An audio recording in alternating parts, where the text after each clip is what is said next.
Honolulu, Hawaii NAACP extends our heartfelt condolences to the families of the Honorable John Lewis, United States Representative, and the Reverend Dr. C.T. Vivian, former President, Southern Christian Leadership Conference.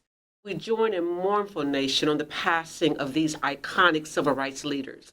Words cannot justly articulate the profound contributions these great Americans made to the cause of justice and the fight for civil and human rights. Both left distinguished records of monumental accomplishments. They endured countless arrests, discrimination, and physical beatings during the civil rights struggle alongside Reverend Dr. Martin Luther King Jr. Most young men would have quit. Not so for them. They valiantly marched on to become effective agents of change, moral compasses, and the hope that delivered the ancestors' dream. Their tremendous sacrifices and tireless perseverance forged a proud legacy future generations can boldly carry forward. Our nation is better because of their selfless commitment to the principles of democracy and freedom. May we honor their memory by renewing our personal commitment to the ideal that Black lives have always and will forever matter. Welcome, Queens. Thank you for joining Sisters Empowering Hawaii. No, this is Sister Power. We have Queen Ahneva, and Queen MaryAnne Howland. Um, Aneva's from Atlanta, Georgia, and MaryAnne is from Nashville. And tell us about your personal experience meeting John Lewis, Ahneva.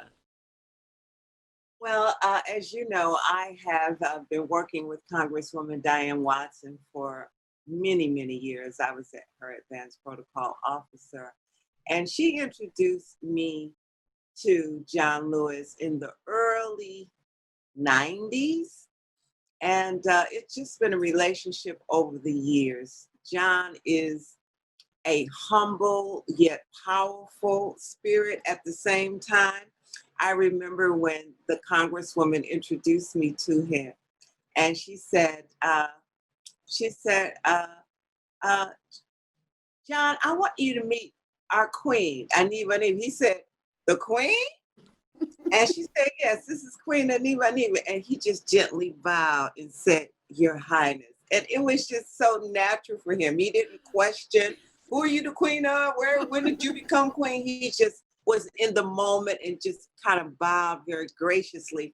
And that's the first time I met John. And after that, certainly I fell in love with him. And traveling to the Congressional Black Caucus every year for over 30 plus years, every year we would hang out and just, it was just the most incredible thing to be in his presence. You felt his spirit. You felt him caring for you and looking out for you and being that big brother for you always.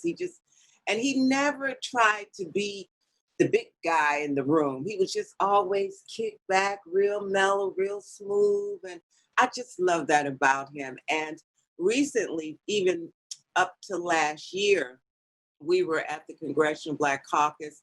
Everyone last year, they were dressing in African attire. And, of course, when he always saw me, I was dressed in my attire. So when he came to the dinner and he saw me, he came over to me and pulled up on his outfit and everything. Well, Queen, did I represent? I said, yes, you did, John. You represented very nicely. And it was just a joy to be around John. He was the one who taught us that Black lives matter. He used to preach to the birds. He used to tell us about when he was in the farmhouse as a young boy and he didn't have an audience and he was responsible for getting the chickens in the house. And he said he would just stand there and start preaching to the chickens, hymns from the Bible. So he always had it in him to be a change maker. And I think that's what he did. He's legendary in my heart.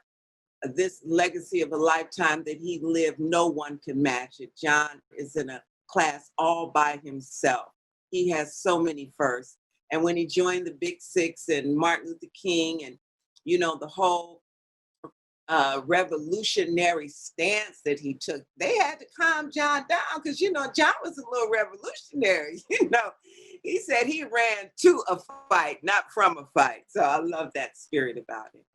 That sounds so wonderful. But before we go on, I also wanted to mention that the intro that I was speaking about from the NAACP, as a matter of fact, Alfonso Braggs, the president of the Honolulu, of the Hawaii NAACP, but I wanted to get that in there very quickly. We appreciate that. But MaryAnne, you're there in Nashville, Tennessee. Tell us about your personal experience. Well, you know, I had the pleasure of meeting John Lewis the first time was about 2010 at a conference for the National Association for Multi-Ethnicity and Communications. And he was a luncheon speaker along with James Clyburn. And so, you know, they took their presence on stage and gave, you know, remarks. And what was really interesting was it was an opportunity for me, at least my first time, getting to see him in a room filled with, you know, media folk, but all people, mostly people of color, him relaxed and banter. Just as Ahneva was talking, you know, you think of him as this iconic hero, and yet he's also just a guy, you know, and he's very cool and very approachable. So after the luncheon, I had an opportunity. I was there and working, and I was taking pictures of all the notable figures, and had to take a picture with him, but took the opportunity that I'm getting this picture with him. And that's the picture that you see. And what's so cute about that moment was, you know, as iconic as he is and as powerful a man as he is, he's also quite charming. So he just, you know, immediately just went into the mode of, like you said, Ahneva, you know, he with much respect, took my hand, posed for that picture with that little smile. And it was an adorable moment. And I really, you know, fondly remember that. And then the second time I had a chance to meet him was when the Nashville Public Library here in Nashville Public Library has a literary award gala. And in 2016, he was the honoree for his book that he did, Walking with the Wind. And I have a signed edition. And he also, you know, that series he did, March, that's the, for children. I also have that edition signed. Matter of fact, the day before the gala, I got to meet him one-on-one at the library. No, it was at an elementary school where I had a chance to kind of talk with him, because it was a very small gathering of, you know, people. I was there as a guest of UBS who was sponsoring the event. So, you know, you had like a moment. And I'm standing there and in a room of about maybe 20 people. And we're all got our books and we're holding them, waiting, you know, to talk with them and have them sign them. And I hear, I just hear someone say, John Robert. And my son's John Robert. So instinctively, I looked up to look to see, is my son here? And then I learned that only his close friends and family call him John Robert. Mm-hmm. So, and I knew that was his name. So I was able to tell him that he is my son's namesake. And he was so charmed. And he says to me, he kind of, you know, he looked down and he looked up and he went, I'm so honored. And I went, oh no, we're so honored. So you see me, you know, anyway. So that was a moment. And then the next day was the gala. And that was an incredible event. It was the first time that his first arrest when he began, you know, his civil rights career in protest was when that sit-in at the counter in Nashville at the arcade. So when he was arrested, that was the first arrest. And one of our archivists here in Nashville had been searching for the photos of his mugshots from that first arrest for years. And he found them like 10 days before John Lewis arrived for the award ceremony. And we were able to present him with them. John Lewis cried. It was such a moment for him to see his first mugshots from his arrest. And then at the event, a very dear friend of mine. His name's Chip Davis, who is one of the members of a group called Alabama. You know, Alabama. Chip is one of my best friends, and Chip is he is funny. I always say about him, he loves Barack Obama more than I do, if that was even possible. And so he's like even though he's a white man, he's like a brother, you know. Okay. And so John Lewis, he jumped at the opportunity to go as my date. And so that there's a picture that you'll see of the hug. That's what we call it, the hug, where Chip had an opportunity to just hug John Lewis. And John Lewis, in his talk, in accepting his honor, spoke about how that the hug and what that means to him, that he would like to hug everybody. That's an important. So my friend Chip, after the event, gave him the hug. And Chip wrote a description, and I have to read it, of that hug, what it meant for him. He says, I met him briefly in December of 2016 and talked for just a few minutes with him. I looked in probably the most intense and honest eyes I've ever looked into. I listened to him speak later in the evening and command a room with unbounded elegance about the horrors and triumphs of his struggle for civil rights in America. And afterwards, when he hugged me, I could have melted into a crying mess in his arms because of the energy that came from him. All I can say is that it was more profoundly spiritual than anything I've ever felt. In any concert, in any sermon, in any place of worship, in any venue of New Age or Buddhism or Christianity or any other ism or anity I've ever come across. I told him that I was worried about my country for the first time in my life. He patted my back and with a big smile told me, young man, don't worry, your country's gonna be fine. Thank you. What I felt in that Wonderful. hug, Well, Ahneva, well, let me just okay. ask you a question, Ahneva. How should Americans continue in the footsteps of Representative John Lewis? Well, you know, John is always like agitate, agitate, agitate. Don't stop agitating. That's the only way that anything happens here in America. You have to agitate. You have to keep pushing, marching, sit-ins, whatever it takes, write-ins. I'm all for it because that's what John taught us, to stand up in the face of whatever it is that you're trying to do and ask for what you want. Look the person straight in the eye and ask for what you want. Not only ask, demand it. And that's what I remember about him. He didn't just ask, he demanded, this is what you need to do. This is what needs to happen. And so if nothing else, I remember that being the lesson from John, to always have something to say. Don't let anybody just talk to you any kind of way. Respect everybody else, but always have respect for yourself and demand it. And agitate, agitate, agitate. I agree. I agree. So, MaryAnne, how to honor his memory?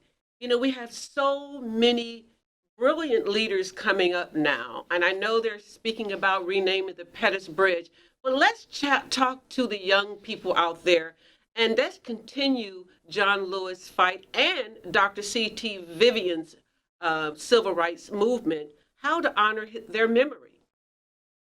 Well, as John Lewis would say, get in good trouble. Yeah, I Yeah. love that. Yeah, Right?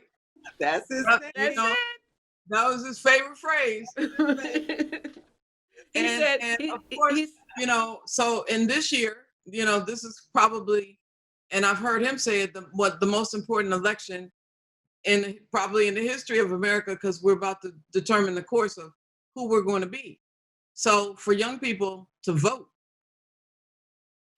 yeah, he says, I've been beaten, my skull fractured, and arrested more than 40 times so that each and every person has the right to register and vote. So vote, vote, vote, vote. Vote.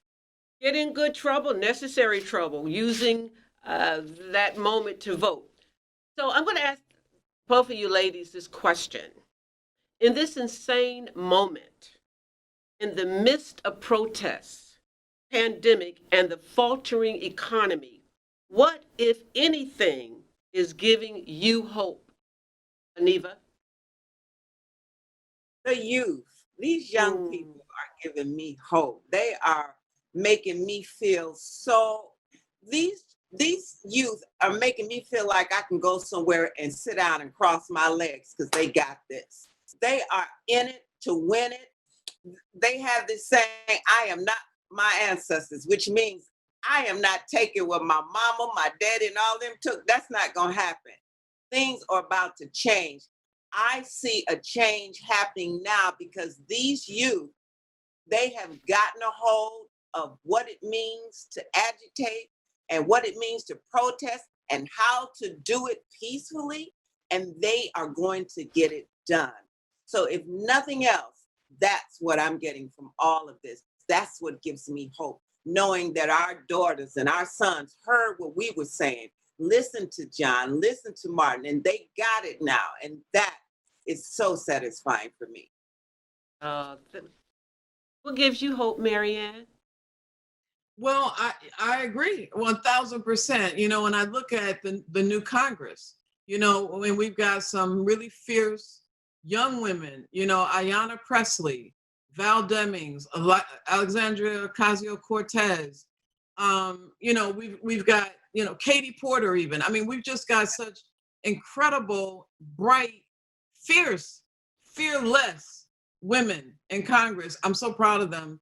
And one of the other things that I share with people is that we need to support them as well. And make sure when we know that they're candidates, when they're candidates of color, I don't care what, you know, what state or what locale they're running in, we need to support them. We need to donate. We need to do everything we possibly can to help get more people into office, because that's how change is going to be made. And I'm so proud of these young people who are stepping up into these roles, because that takes courage. It does. Well, you know, Black people are asking for equality, not charity. That's right. And so just do the right thing. That's all we're asking for. Just do the right thing. So my next question to you, Queens, who are our next leaders? Who do you Well, think is go on, MaryAnne. I'm gonna let you start with that. okay, MaryAnne, who are our next leaders? I mean, no one can take their place. We know that. But who you think can follow in their footsteps today? I know Well, the I would say it's those women in Congress and the men. So I think that, you know, at this point, policy, and John Lewis talked about this all the time. In order to really create change, we have to change policy. Policy is what creates opportunity, levels the playing field, creates legislation that enables people to have access, and you know, you can look at the history of our country, and it's policy that has put us in the situation that we're in. So for our young people who are willing to step up and you know, into Congress and play the role of being part of, you know, designing law that's going to help, you know, to the benefit of all of us, you know, all the people who have been marginalized and disenfranchised and not had a chance to be you know, equal share on a level playing field. Those are the people that I'm looking at as leaders.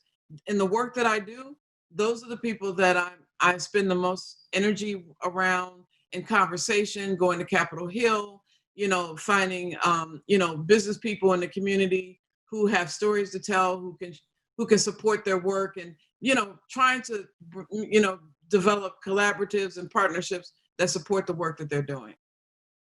well, I like that. And I do also like a quote that John Lewis said, when you see something that is not right, not fair, not just, you have to speak up. You have to say something. You have to do something. Where does that take you, Ahneva? Takes me back to my days when I was the president of the Black Student Union. Okay. And I was constantly gathering my brothers and sisters together to say that we need to learn our history, learn our culture, represent who we are as Africans first and Americans second. And I think that as we come together as African in the diaspora and Africans throughout the world, indigenous Africa and throughout the world come together, I think that you're going to find the leaders coming together in Africa and in America and coming together to make a change that is going to shift the direction for African Americans. I think that this leadership that's coming in, these young people, many of who are young, African, Caribbean, they're just from all over the globe. They are going to shift this thing, and we're going to take a giant step like we've never taken before. And I think that this is just the beginning of what John started when he taught us the very first lesson about Black Lives Matter. And I think Black Lives Matter is doing an incredible job as well. So I think it's all going to come together, and we're going to make the shift, make the change with all of us coming together as one. I agree. So, MaryAnne, if you had to give one bit of advice to up and coming young people, what would that be? Mm.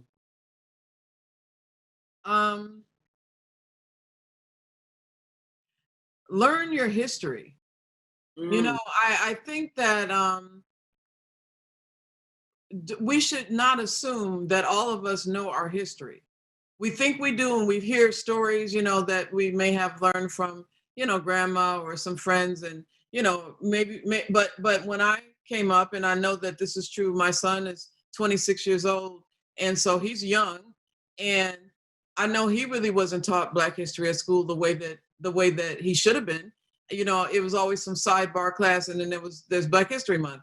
There's so much history that we really have that has been either buried or whitewashed or you know, sidelined. And so I think that, you know, now what's happening is, as a result of George Floyd and the times that we're in, that there's all these books. There's just, I mean, oh my God, you know, Eddie Glaude's new book, Begin Again, which is brilliant, by the way, and I highly recommend that people read that.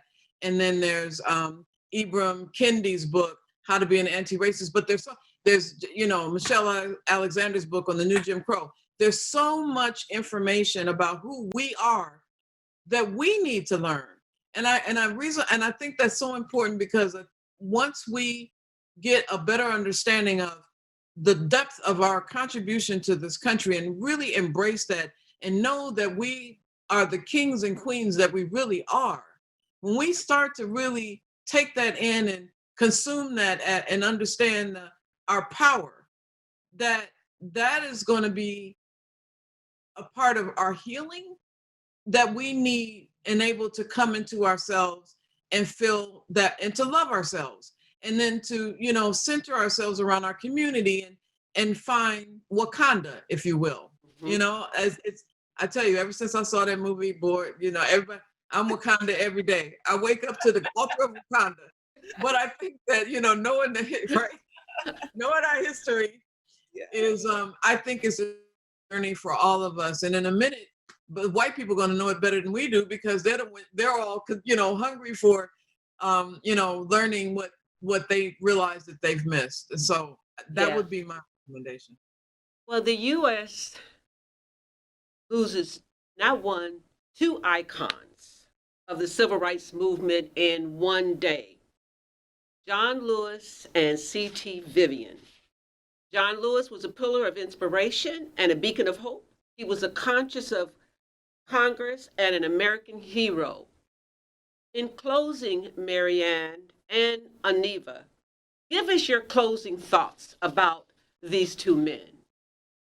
Ahneva, we'll start with you. Kings by birthright, who was anointed and crowned by God. They were men who understood that we needed to be represented a certain kind of way. And they took position to represent us with dignity and strength and pride. And all I can say is that what I learned just from watching those two gentlemen will take me for a lifetime, because they didn't shrink, they didn't pull back, and they didn't back up. They pushed forward, they moved in and seized everything in the room to make sure that they had the opportunity to say what they wanted to say and do what they wanted to do. And I will remember that. Don't go to the back of the room, go to the front of the room, let your voice be heard, and never shrink, never fall back, always move forward. Thank you. Hmm. Like Well, that's so beautiful, Ahneva, and I'm moved by what you said because of the power of, who those two men were, and I think you so aptly, kind of define them, but John Meacham, who's one of my heroes as a intellectual and as a writer, said something that maybe a few days ago, and it was about John Lewis, but it also applies to C.T. Vivian. And he said he described John Lewis as biblical. Mm. And what and he said that he goes, he's really a saint. And despite traditional religious belief that heaven awaits us in the afterlife, that's how most people view the, heaven and how we live our lives, that we're rewarded afterwards, that John Lewis believed that we could live in heaven on earth. And how he lived a godly, or tried to live a godly life, which meant love and forgiveness and charity and those values. And how he lived his life was what he believed that we could, if we all lived with Christ-like, that we could have heaven on earth. And he fully believed that. And so that's, and I totally relate to that, and I'm inspired by that, because we have to be accountable for the now. And I think that C.T. Vivian and John Lewis represent what we need to be doing with our lives right now. Living it, living our truths, living our values, and making a difference. Oh, what Ahneva, and MaryAnne Howland, thank you so much for joining Sister Power. And I want the world to know that John Lewis and C.T. Vivian, you are already missed. Thank you for Already. joining Sisters Empowering Hawaii and Sister Power. Aloha.